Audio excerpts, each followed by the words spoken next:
Hello and welcome to At the 55, your home for U Sports football. Me and Tom are back on the mics with another installment of the Exit Meeting Series. This time we are out in the Can West talking about a little Calgary Dinos football, an episode I know a lot of folks have been very excited for. And during the prep, I've been getting more and more excited myself. We'll go over the 2025 campaign, look at some key players and some key spots, who might be leaving, who's moving up in some certain areas, and so much more. But first, Tom, how the heck you doing, my friend? Doing well, my man. Excited to get into this one as well because there's a number of times during the regular season, for the folks who remember us talking about that, we were just like, it's just a weird team. It's just weird. The makeup, the roster, just like numerically super weird. How they've been going through these games. I mean, if I told you that a team that had essentially very few, if not no, second or third year players and was made up of vastly first year players was going into a competitive conference like the Can West and was going to come out of that conference 3-5, very easily could have been 4-4 or 5-3 and into the playoffs, you would have thought I was crazy, but that's exactly what this team is like. Well, and we have some stuff we want to talk off the jump, so I won't dive too much into it. But I mean, frankly, to your point, you put aside that Saskatchewan game, which is when Anton Ammanrud was still playing for the Huskies at that point, where you take that one out of the mix, their average margin of loss in their four other losses is by 4 points. Yeah. Like, this was one of the most electric teams in all of U Sports to watch. Their games constantly came down to the wire. I'm actually so excited to talk about it. But before we get in to the season that was, news. At time of recording, March 9th, we are 3 days off of Tom, you being live and direct from Waterloo, Ontario for the CFL Invitational Combine. I have nothing to prompt you with, Tom, other than the floor is yours. Take it away. Let the folks know about your experience. The numbers have been posted online. People can see it. There's the stories of who's made the jump up. We were dead right on our call on like these Windsor Cats needing to get a little more love, and they certainly did, and well earned. But Tom, take us through your experience being there in Waterloo. Well, first and foremost, just a shout out to Bertoya, K-Mac, Yes. Conway, and the entirety of the staff at Waterloo. Marianne Vaughn. Yeah, oh my God, Marianne Vaughn. It goes without saying, especially a day off of International or National Women's Day. What an angel that woman is. But the entirety of the Waterloo staff does an incredible job setting this up, running the drills, getting things going and organized. It was just very, very well done. So shout out to those guys first and foremost. But yes, exactly like you said, the overall, if there is a team that won out of here, it is certainly Windsor. With how well their guys played, it was incredible to see. I mean, you've got Tyreek Quason, Liam Talbot, and Ethan John, 3 out of the 8 that got selected to go to the National Combine, all are now out of Windsor, and really easy to see. For those who have never kind of been at a combine setting here, when you go to these combines, everybody gets a chance. After you go through the numbers, there is a one-on-one session where you've got pads on. You're doing either one-on-ones, pass rush with the O&D line, pass rush, and passing with the running backs, and then just pure passing skelly trees and that with the receivers and DBs. And everybody from all groups gets a chance to go through. And then near the end of those sessions, after everybody's had at least 2 or 3 goes, you'll get people who come around and say, okay, we spoke to these CFL scouts and they want to see these particular matchups. So they'll say, you know, number 33 against number 70 and so on and so forth. And they're just trying to see, hey, you showed some promise. We want to see what you do against one of the other better people in that position. Liam Talbot, no word of a why. There is no fake here. In that session was every other one for the running backs.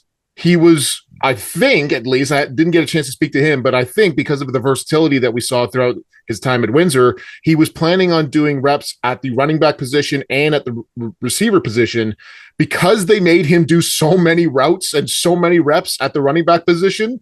And obviously he proved what he could do. He just sat out for the receiver portion because he was just so electric and dynamic.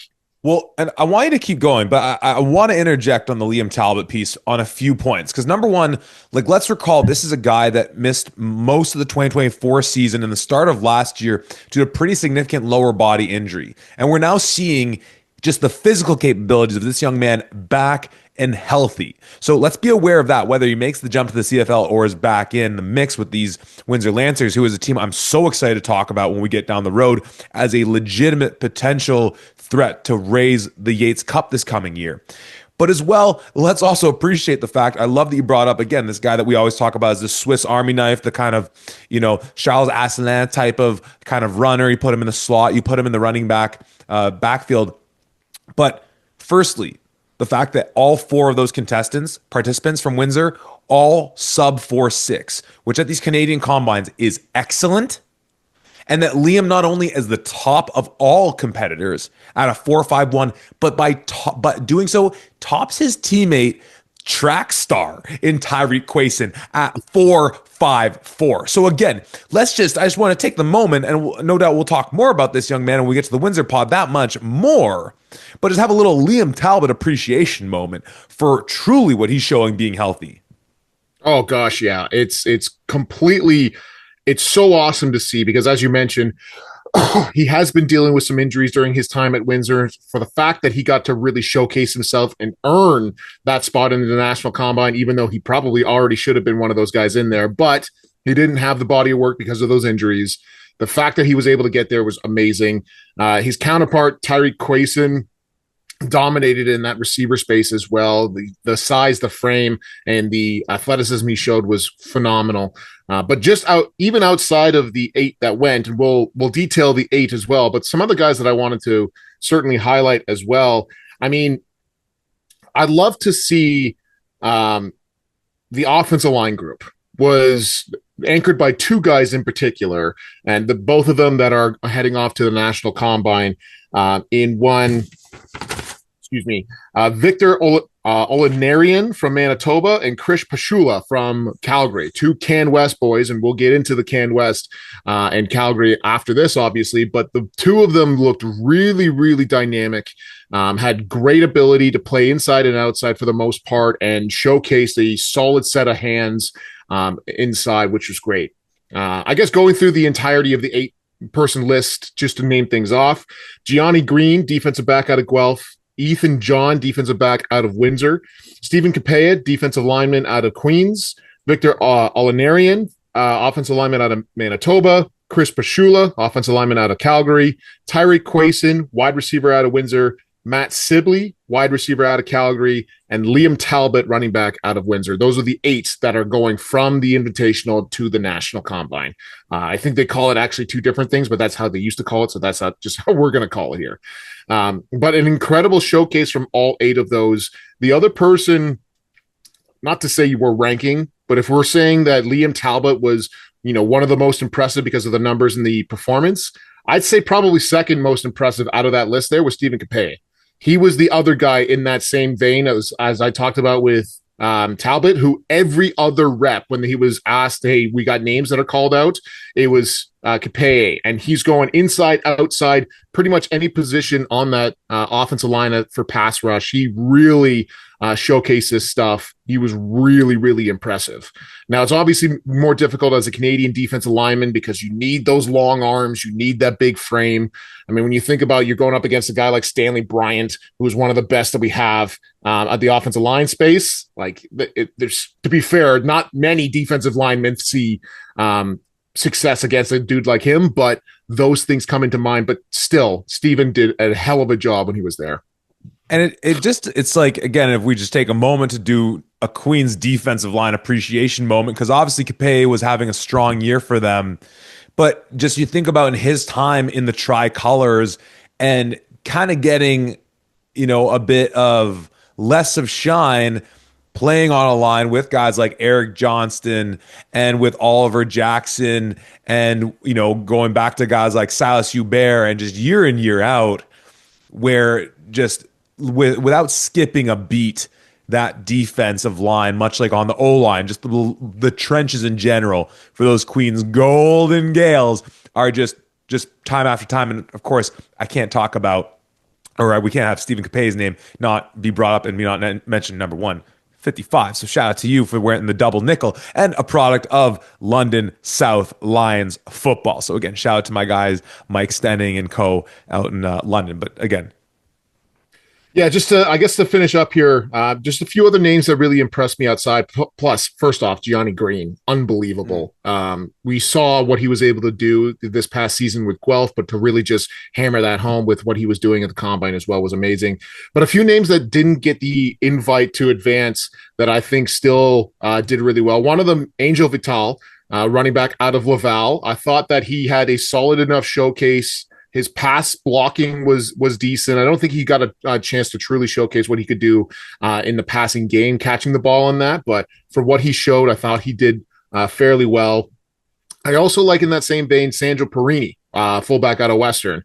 Again, not a huge threat in the passing game specifically, but blocking especially. Obviously, that's what his bread and butter was at Western. Did a very, very good job, and certainly somebody to bring up. And then a couple of guys out of Laurier, one of them being Josh Connors, I guess at X-Men / Laurier.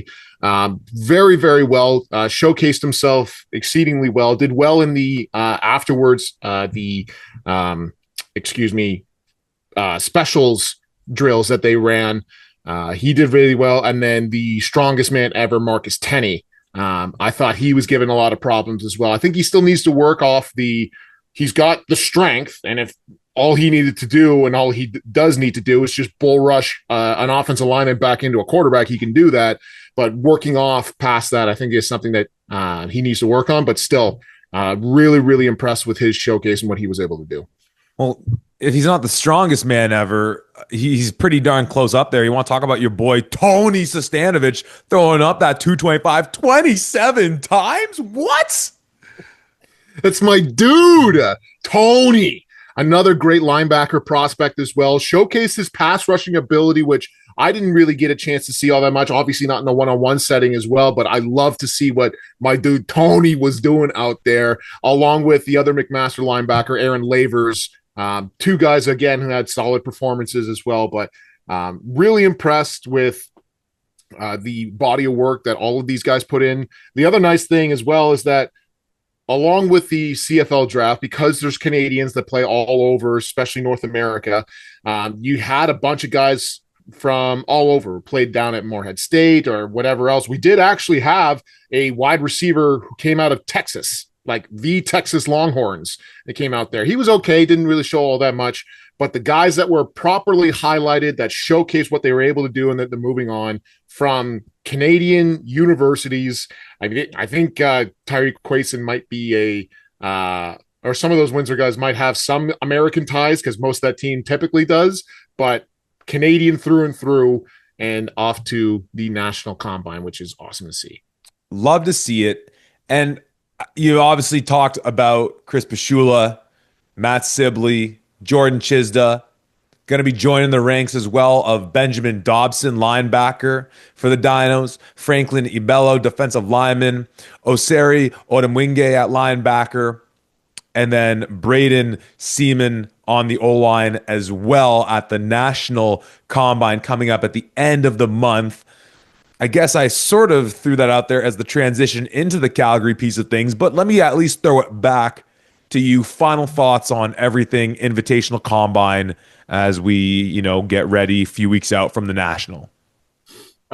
Just an awesome experience once again. It always is getting a chance to get in front of so many great people, Canadians, coaches, players, all of that. Did have a chance to speak to my guy, Coach Tom Flaxman out with the Ticats. Always good to see that dude. Obviously, a number of coaches and our guys, Stones, Galloway, and a bunch of others, which is always great to see and great to chat with those dudes. But I am really looking forward to just hearing more and more about the National. For those who don't know, we will not be live out of Edmonton for that one. It's a bit of a hike out of our ways for it, but still we'll obviously be recapping everything that we hear from that right here.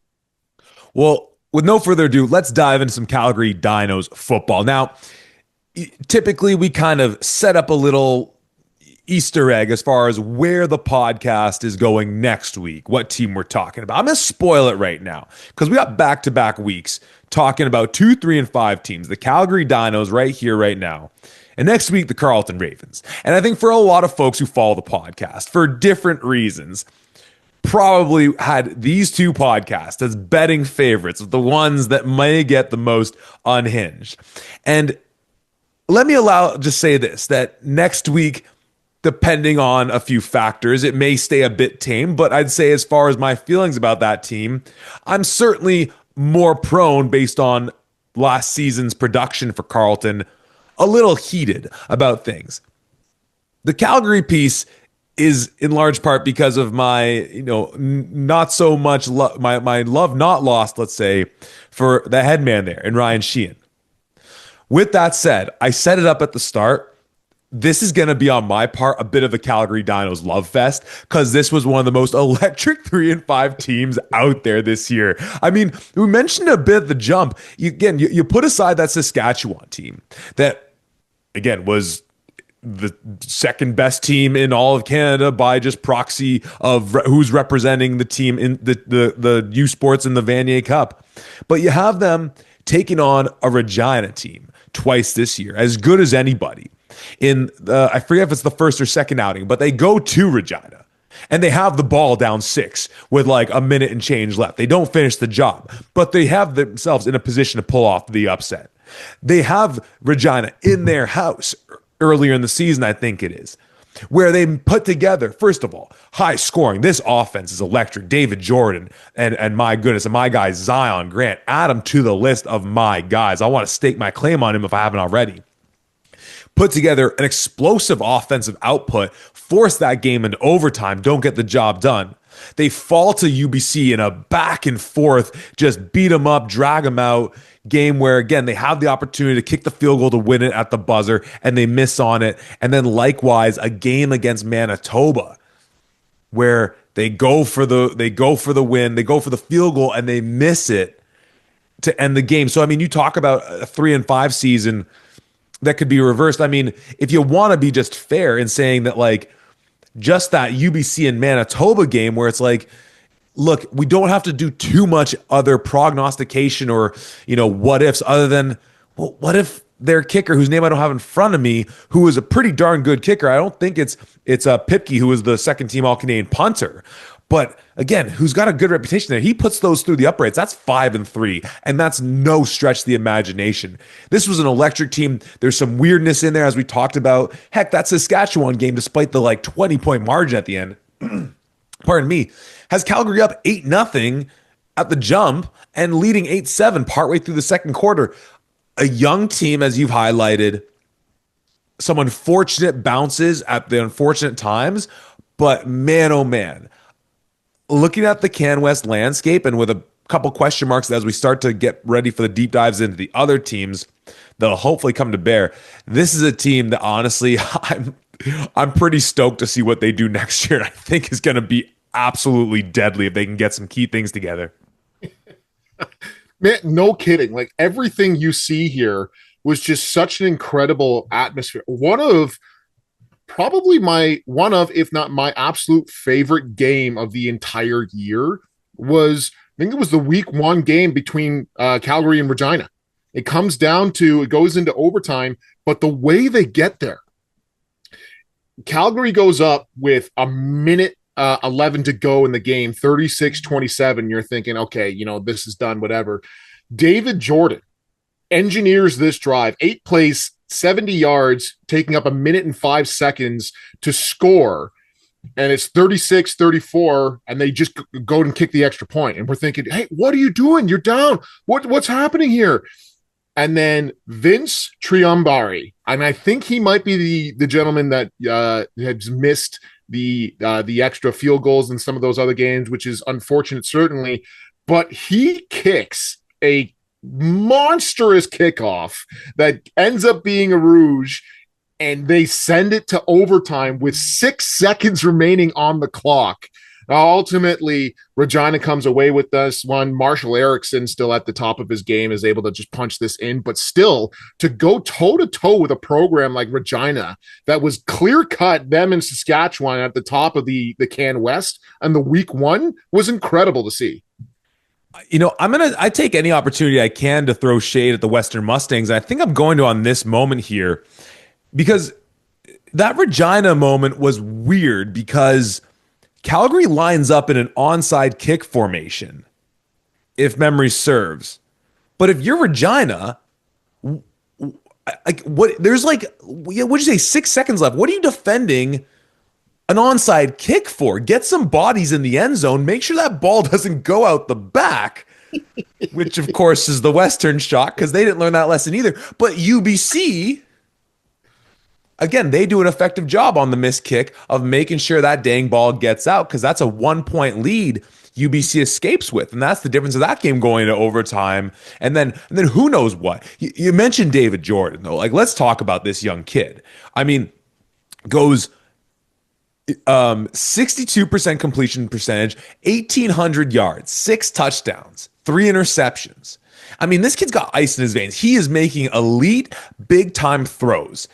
And I'll even throw in, I love the fact that they got Jet Zikcheski as the backup quarterback, as a short yardage guy who I think it was 5 rushing touchdowns in the mix. They give him a couple attempts, like 10 for 15 on his attempts. I think one of those was garbage time in the Saskatchewan game where he's really getting some run there. But put that aside, like as we see it, Canadian football at all levels, premier teams make sure they have a really strong short yardage QB. Zakchevsky is that to a T, but David Jordan, my goodness, the moxie he has for a young guy. And, it kind of reminds me at times of watching Elijah Barnes when he was the starting quarterback without any question to it a couple years back, of being like, man, the talent's there. And there's a couple mistakes where you say that's a young guy figuring out some key situations, but no fear. Balls going over the middle, at times making the Jordan part of his name like reminiscent of Michael Jordan, the way he'll just kind of flick a ball over a second level defender right into the hands of, again, guys like Zion Grant or Matt Sibley, who we talked about. A really nice receiving core and a ton of weapons. But yeah, Jordan is someone I'm really excited to continue to develop. And like at the end of the day, well, I shouldn't say whatever my gripes were, but without diving into the various gripes I had with what this head coach did during his time with my Guelph Griffins, his time working with top tier quarterbacks, a la in this very program with Calgary going back a number of years, his reputation in that field precedes himself. And the idea of him getting to work and develop with David Jordan is very promising. Yeah, say what you will about the head guy. He's a hell of a recruiter because all of those names that you just listed off are all first-year guys, including David Jordan, who's out of LA. So you want to talk about a guy who's still getting used to the game in general. He's an American who's coming up here and playing. So an incredible feat for what David Jordan was able to do this entire year. Now, obviously, there are some pains, but that's the same as any first-year quarterback, let alone a first-year quarterback who's coming out of the States in order to play the Canadian game here. So I think, once again, all things considered, there are I haven't taken the time to actually count all of them, but if I had to guess, like of the 90 guys that would be on here, I think there's like 40 to 45 that are first-year players.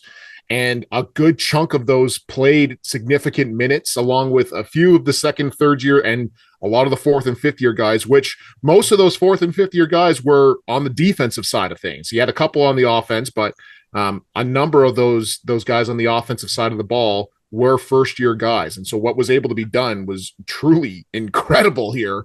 And the fact that, as you mentioned, with outside of that Saskatchewan game, there is no game that they are fully out of it. They are in every single moment. So if you are just a pure fan of CanWest football, which you and I very much are, it was an electric time to watch the Dinos here. Though if you are a Dinos fan, I don't know if you have any hair left because you'd be pulling it out every single game here. Even some of these, the games in the back and forths, you beat a Manitoba team 15-14 and then come back in the dying seconds like you detailed to lose that one 33-31, constantly on the back and forth with a number of these, but never fully out of it. It just an incredible season, all things considered.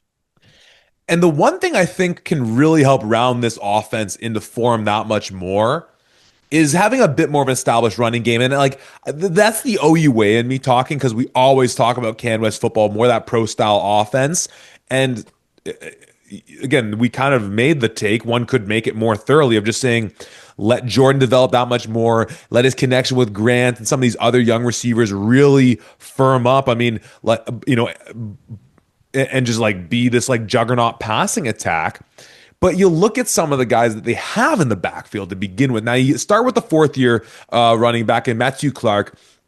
Obviously, the veteran in that mix, but then two first-year runners in Jabril Yahaya and Iriola Rabofin, who, again, about 300 and change a piece, so splitting carries fairly evenly. And then you add on to this one Evan Smith as a first-team All-Canadian at fullback. And I love the way that they were at, where I had the number in front of me, the way that they were able to leak him into the backfield, only with the one touchdown, but a number of times. I mean, everyone runs some form of a zone slice action where, at that key moment, it's an awesome short yardage situation where now you just have that H-back fullback instead of kick out that backside defender, just slip into the flats. QB pulls it, dumps it off to him. Smith was great in making plays there, had the one touchdown, a couple other nice plays on that, but also just kicking out guys left, right, and center.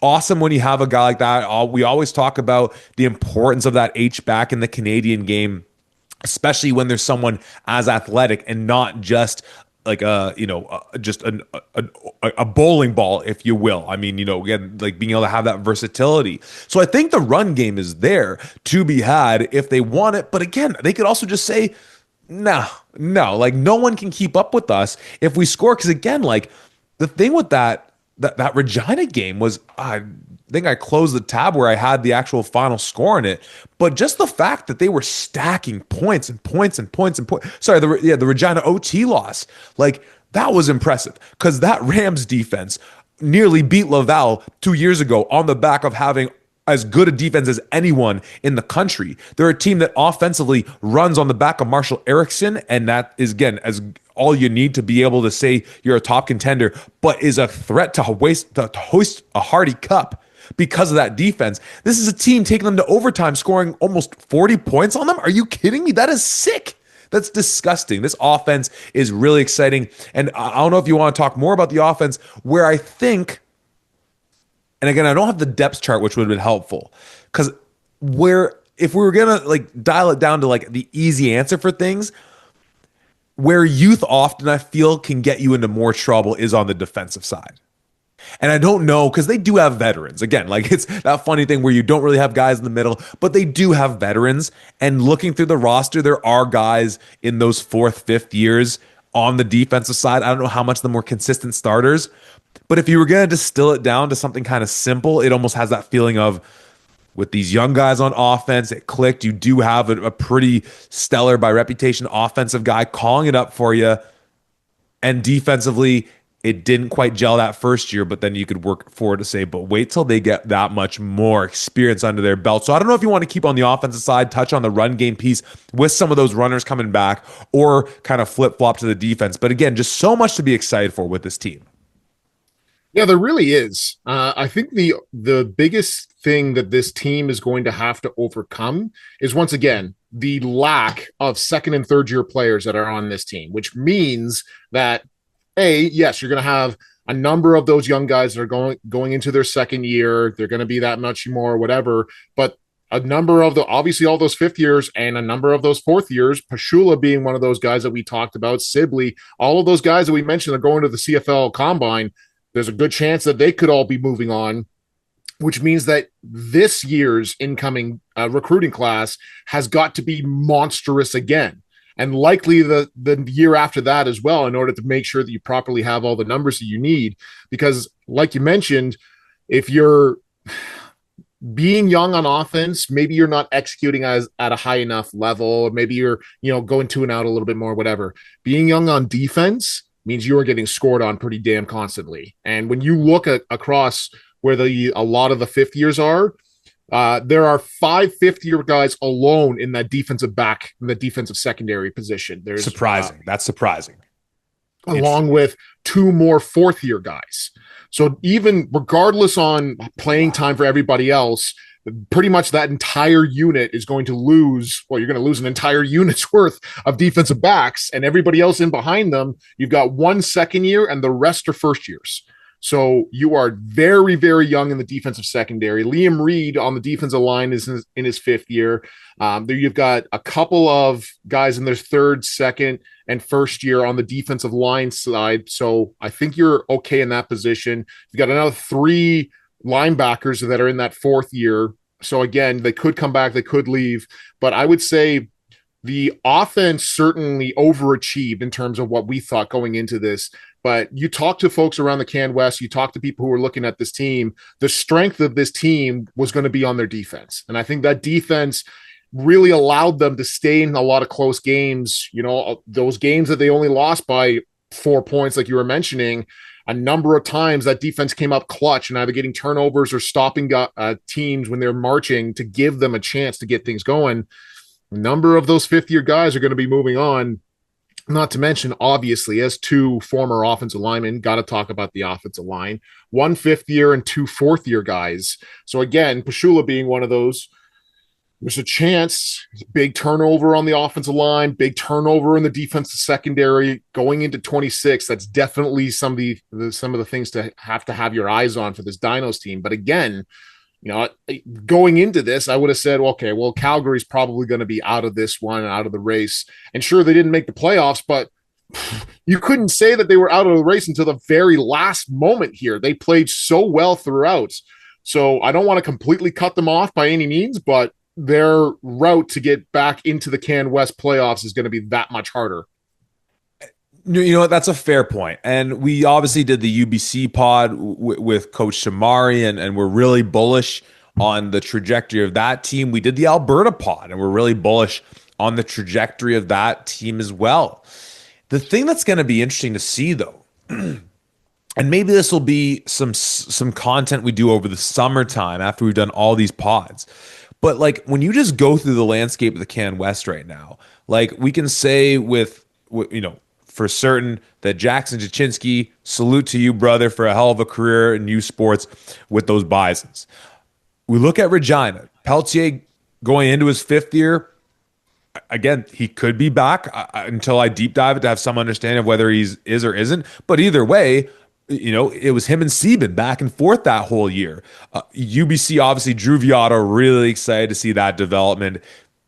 Alberta, again, really like Trey Ryder, really like Eli Hetlinger, but again, you know, both in their fourth year and they were going back and forth with them. And then as far as Saskatchewan's concerned, you know, I mean, obviously with Anton, it's all about his health. And that's what we and everyone should be caring about. And Jake Farrell is a second going to third year kid, is a very exciting quarterback to watch what he can do if it's him from day one. But I say all that and saying, like, there's a reality going into next year where we're coming out of next year where I don't think it's crazy to say that the best quarterback in the Can West is David Jordan as a second-year kid. When you look at the landscape of the fact that a couple of these teams were going back and forth with some quarterbacks, that even though I like Zakchevsky, it's clearly as that true backup short yardage guy. And then some of these other guys offensively where, like, this will be a team next year. I've learned of late that this metaphor, this analogy is actually a myth, but I like using it anyways because of the, I guess, idea it purports, that of the idea that the baby snake is the more dangerous snake to get bit from because it doesn't know how to control its venom. It'll just shoot that venom all over you and it's bad news, whatever, as if getting bit by a grown cobra is not bad news either. But to me, these dinos are more the baby snakes in that I feel like next year, especially, it's going to be like, you don't know what you're going to get from them. They might drop 50 on you. Let's just call it 55 on you. But they might give up 50 to begin with as well. And I think that's, again, what's going to make them must-watch football out of the Can West and across youth sports. But with that comes the fact that they might be the team next year that in some ways could beat anybody, but could also lose to anybody. Because that was already the story of this year, seemingly. Because, again, you put aside that final score against SAS, they're in it for a quarter and a half. And if anything, we often talk about that though progress is not always as nice and linear as we like to see, we have 4 games by them with an average margin of defeat of 4 points. You then say, well, what's that next year look like? You end up on a few more of those. This is what we talk about 50-50 games. You end up on the winning side of a few more of those 50-50 games than you lost. And it's just that's all it takes to get you into, a playoff berth. And at the same time, of course, a year of film of David Jordan at the U Sports level may all of a sudden be what teams need to say and be able to go like, cool, we know how to play him now, this, that, and the third. So fascinating to say the least. But again, I'll let you comment on. I want you to comment on the piece that again we might be sitting here a year from now doing an exit meeting on Calgary, being like, yeah, David Jordan is the top of the hierarchy of Can West quarterbacks right now. Yes, certainly. I mean, obviously some things dependent. And again, to reiterate your space, I hope nothing but the best for Anton Ammonrood. Hoping that his health is paramount and everything else along those lines. But looking at the quarterback landscape here, certainly, I think with Tuchinski gone, with a bunch of those guys gone, with some new places in here, like I'm pretty sure, and again, a year out where anything could happen. Of course, it's ridiculous to make any kind of claim, but I think you and I will be going back and forth on is it Drew Viotto or is it David Jordan on who are the best quarterbacks or the best quarterback in Can West, which is electric to see. So electric. But again, like I think that there's a lot of potential for this young man. Again, first year kid, made some mistakes certainly, but dude, 6'5", listed at 200 pounds, solid frame, solid upside for sure going into this one. But again, it all is going to come down to what else does he have around him. I think that you and I have pretty well made clear how impressive we think he is. The thing that makes me really excited is that, again, your guy, Zion Grant. Thank you. 37 catches, 497 yards, and 3 touchdowns. That, as a first-year connection between a first-year receiver and a first-year quarterback, is very exciting for me because that chemistry continues to go. Sibley, obviously, in that same range as a fourth year, but as a solid receiver. He only played in 6 games last season. I think he was dealing with an injury of some kind as well. But again, another 37 catches for him, 506 yards, and 2 touchdowns. So the fact that there's not one clear-cut receiver that Jordan's always going to me speaks to the strength of that team and that they're spreading the ball out, they're getting it to their playmakers, and they're just making sure that they're solid across the board. I mean, when you look at the team stats here, offense from yardage, from points, and even defensive points per game, they're pretty well middle of the pack, maybe a little bit on the lower side across U Sports. But again, a team widely made up of first-year players is doing this in arguably the most competitive conference that we have in U Sports in the Can West. I think that you have to give flowers to this team for how they performed and what they were able to do going into this year. Now, again, like we said, the number of fourth and fifth year players that are going to be moving on scares me for this team. And you're going to have another recruiting class of like 40 plus in order to fill that in and to get those guys with experience. Depending on where you lose those, that's certainly something to keep an eye on.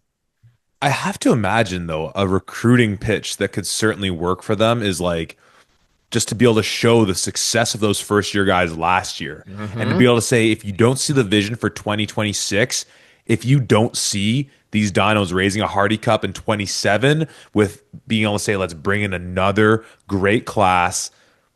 And then when the David Jordan class is now in their East-West year and that, maybe it's not as strong as his class because again, there are some absolute dogs in this. And again, I feel somewhat bad that we're really just having the offensive conversation. That's typically how these conversations go. We're offensive guys. And that's also just how football conversations often go. But the idea of this class in its third year with another strong class behind it in 27 is that much more potent and deadly. I also want to take a moment here. We talked about Yahaya and Olarubofin in their production as first years. I also wanted to just highlight that Yahaya is 6'1", 185, and Olarubofin is 6'1", 193. So let's just take a moment to drink that in because, again, give these kids the dang ball. There's something to be said too, and We see it time and again with the OUA, where with the 11 teams, the kind of rotation of like, oh, well, you didn't play this team this year, you didn't play this team this year, isn't the exact same conversation in some of these smaller conferences. But where the conversation does, can happen is in the case of Calgary this past year, well, you only had to play Sask once, right? And at the end of the day, well, what does being 3-5 and not make the playoffs versus being 2-6 and not make the playoffs really matter? Well, it matters in the standpoint of then maybe there's more credence to think that next year you'll get to play Saskatchewan twice, but at the same time, Tom, talk about offenses again. We don't know Anton Ammerud's status in terms of the football piece of things, and just again and again and again, his health is number one thing. And we like Jake Farrell. We'll get to that Sask pod. It'll be the penultimate, second to last podcast we do, being the team that fell in the Vanier Cup. But that's a team that's moving on. Riker Frank, Daniel Lieben, though we didn't really see him last year, Rhett Farva won't actually be on that roster. And I trust that team to backload those spots. But doggone it, are those some major spots? And if Anton's in the mix with that as well, the Can West landscape becomes very much a Game of Thronesian, the swords are out and we're all vying for the Iron Throne. Mm-hmm. I'm very excited to see what transpires this year in the Can West, and we still have a bunch of teams to detail. So we very well might get into a Manitoba, Regina, or Saskatchewan pod. And I'm like, no, actually, you know what? Never mind. Forget everything I said. These teams are the true class of Can West, as they have been in the years of recent years. But as we've also talked about, there's so much flip-flopping of teams that end up hoisting that Hardy Cup over the span of not that many years. Tom, what else do you want to talk about with this Calgary team? Any final thoughts on these Dinos coming off 2025 as we make our way through combine season into draft season, and then just a way too early look at the 2026 prospects? Yeah, I think that, again, yes, you certainly can make the case that they only played Sask once this year, but they played Regina twice. And in both of those games, it came down to just a touchdown, a piece that really decided that. So I don't think that, the schedule for Can West, you play everybody at least once. It's just depending on who do you play twice and who do you play once type deal. But again, there is no easy games in this conference. Like, there is no blowouts typically here. And I think they certainly showcase what they were able to do this entire season. The other side of this that I love to talk about is the coaching staff in particular. Ben D'Andrea, Queens grad, was on that 2009 Vanier team as well. You and I would have played against him, I believe. Chris Anstey, defensive line coach there, one of the best personalities that I had a chance to meet when I was out there. Huge smile on his face, loves to get to work, loves to do his thing. Adam Blassetti was a guy that I had a chance to listen to at the East-West Combine a few years ago. At the coaches clinic that was there, how he was talking about offensive line work and everything else, how the blocking schemes, he really knew his stuff, and I have the utmost respect for him, along with guys like Jabari Arthur, who's coaching up receivers. You've got obviously Pat Shan, who's coaching up the offensive line, Adam Blassetti, who's coaching up tight ends. I liked a lot of the coaches that were in here. I had a lot of respect for a lot of those dudes, which was good to see. And I really wanted to make sure that I pointed out there. There were also a number of younger guys, if I remember correctly from the guys that I was looking at, certainly on the offensive line side, number 65, Chris Onakor, 6'5", 315. He's going into his fourth year. He was really impressive, moved pretty well. I think there's a number of guys on that offensive line who are still young, who are coming up, who, as long as they get developed properly, will bloom into, again, some top-tier Can West offensive linemen here. There was a number of, at least a couple of defensive linemen as well. I can't remember the names off the top of my head. I think one of them might have been Carson Dillon. He's a first-year kid, 6'5", 260. Looked really impressive as well. Forgive me, I can't remember the other ones. It was a while ago that I had the chance to watch training camp, obviously, with this team. But again, there's a reason why they were in so close in a number of these games, and why they looked so impressive is because they got production out of those first-year players and because of how well they were playing. And while certainly that speaks to the kid, it also speaks to the guys that are coaching them up and doing their thing there. So I wanted to make sure that we shouted those guys out. And you brought up the coaches, and so I couldn't help it but to pull up the coaching roster as well, just to look through it. And maybe you have the answer for this, but I'm just want to throw out seeing the name of regional scout John Nicastro. I wonder if any relation to former Dino, current Argo O lineman Peter Nicastro, who's been in the league now for, gosh, a while now, 5-6 years perhaps. But that's fascinating to see as well.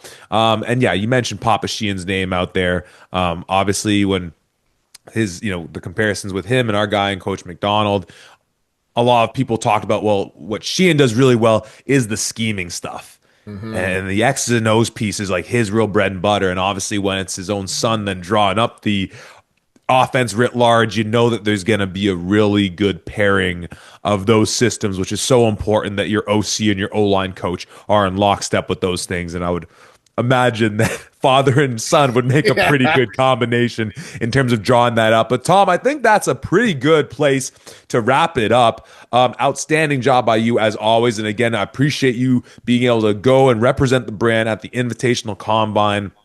It seems like we're kind of alternating year in, year out. I went last year, you went 2 years before that.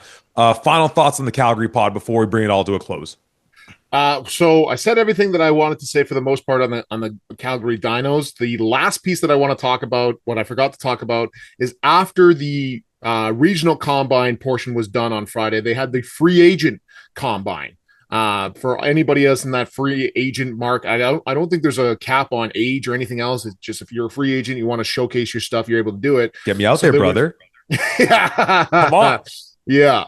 No. Two guys that I wanted to call out that I think, in my opinion, were the two best that were showing there. And two of the best, at least.